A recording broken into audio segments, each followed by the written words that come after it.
There are boogeymen, and they do live under your bed.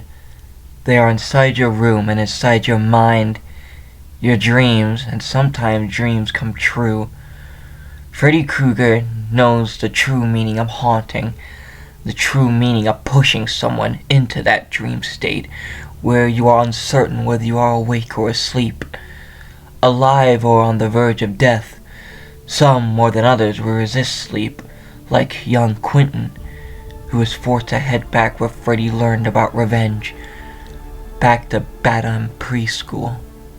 This is not the Badham Preschool where children laughed and learned, made lifelong friendships, and had their paintings hung on the walls. This is a dark echo created from the nightmares of those who suffer there. The walls creak under the burden of history. Events that should be long forgotten are recorded forever in the plaster and stone, pervading the building with misery. Only one part of the building is accurately reflected in this darkness, the squalid room where Freddy Krueger lived and worked. The hidden basement area where he committed the heinous acts that appalled the town and condemned him to death. This is a place of subconscious, but the nightmare brought into hideous reality. Quentin Smith, resolute dreamwalker. When he heard that Nancy's mother had disappeared, Quentin Smith knew instantly that their success has been short-lived. Although their plan has seemed to work flawlessly, Freddy Krueger had beaten death yet again. But Quentin wasn't about to give up. It may take many attempts, but he vowed that somehow they will find a way to beat Freddy once and for all. If he didn't, it would only be a matter of time before Freddy would win and Nancy was lost. Someone like Quentin never attracted attention in a library. No matter how strange the text he requested, he devoured all the information he could find on shared dream worlds, lucid dreaming, and the methods to control the dream space. Forcing himself to stay awake via a steady diet of pills and energy drinks, he searched through dusty volumes, finding myths about the demons that live in dreams, trapping their victims in limbo and feeding off their terror. He worked quickly as he knew that Freddy would soon be coming for him. It wasn't long before that moment arrived, and Freddy began appearing in his dreams. He stayed at the periphery at first, taunting Quentin, seemingly hoping to tire him out. Using all that he had learned, Quentin was able to see flaws in the dream, cracks where escape routes could be formed. He tested this skill carefully, not wanting to show his hand, hoping that it would give him some kind of advantage that he could use to defeat Freddy. Then, one night, he found himself in the familiar environment of Badham Preschool. Freddy had tired of the taunting and had finally decided to gut him. Quentin ran through the school, his quick eyes scanning for something useful in the maze of rooms. He found a can of paint thinner and quickly formulated a plan. Once the trap was set, he waited, acting as the lure to draw Freddy into the right position. And there he was, claws scraping on metal as he closed in for the kill. Quentin allowed himself time to enjoy the surprise on Freddy's face as the corridor ignited, and then he was away. Running through the building, heading for the exit that he knew existed, if he harried Freddy, weakening him and then escaping the dream, surely that would defeat him over time. Before his eyes, the cracks in the dream closed and his escape route was blocked. He was in Freddy's secret room again, and there was nowhere to run. As Freddy closed in, a broad grin spreading across his ruined face, Quentin was consumed with the need to see this man finally obliterated. He wished it had been him, not his father, who threw the gas can that ended Krueger's life. That it had been him who cut Freddy's throat. Perhaps that desire would be enough. It was a realm of the mind, after all.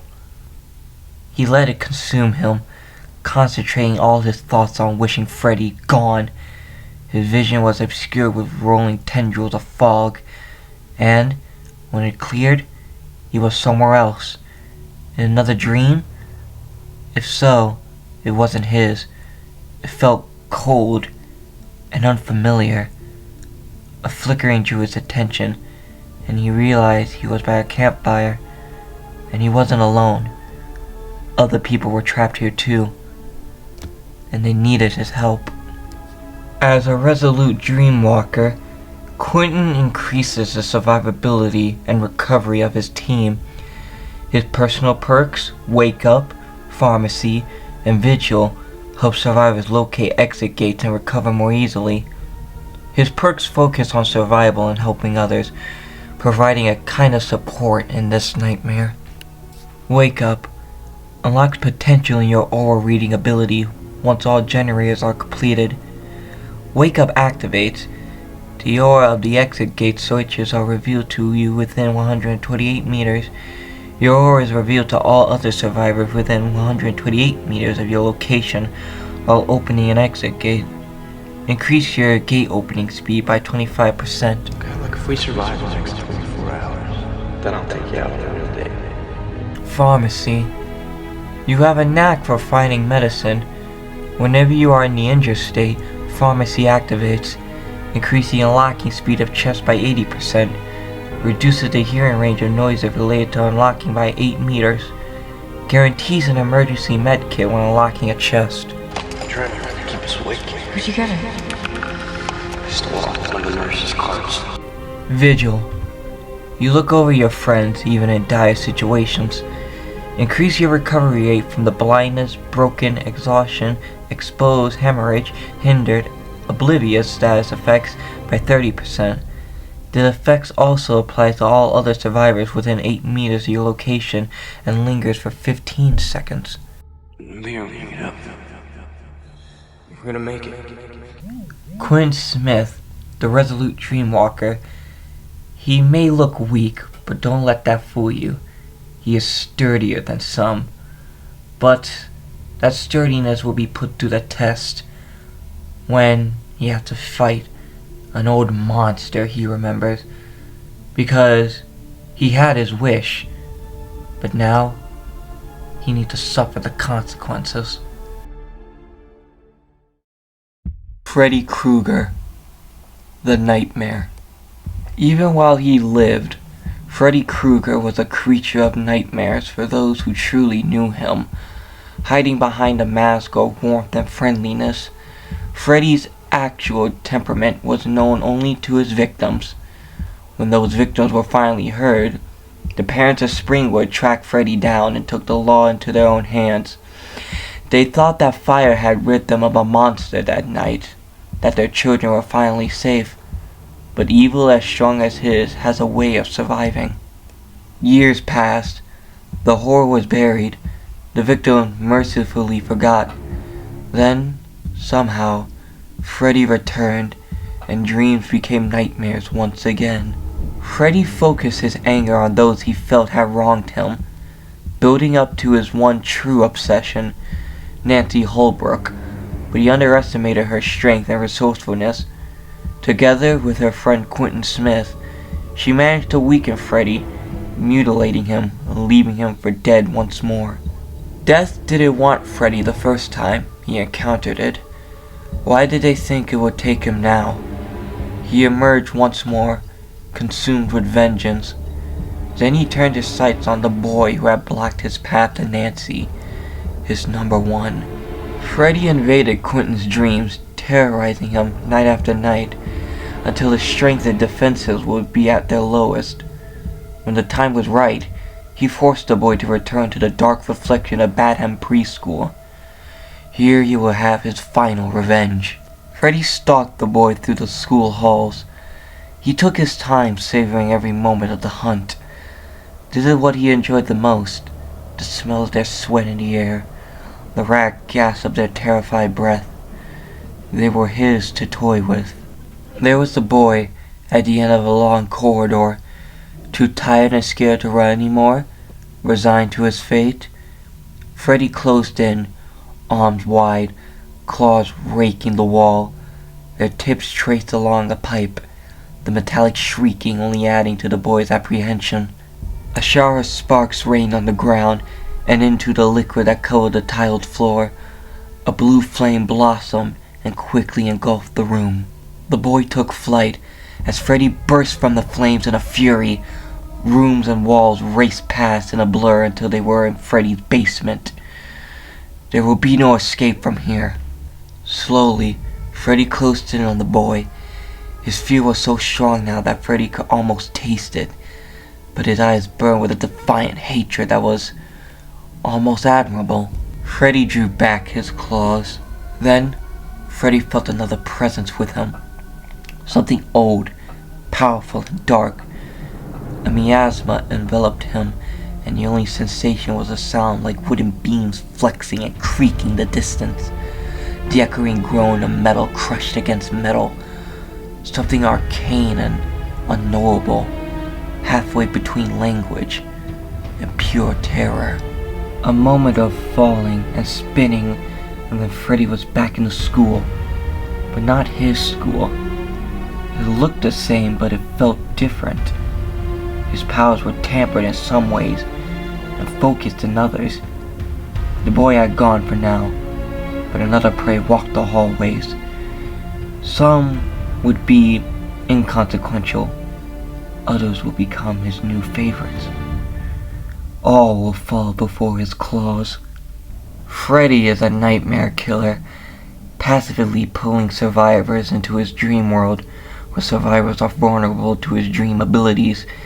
His dream projection ability allows him to quickly appear across the map and put pressure onto survivors. His personal perks, Fire Up, Remember Me, and Blood Warden, improve his abilities over time and make him stronger as the trial reaches its climax. His perks revolve around stopping survivors from fleeing. They will make surviving a real pain for all, and managing to escape the hunting ground won't be easy. Fire Up. The increased pressure of losing your prey fills you with anger and gives you unsuspected motivation.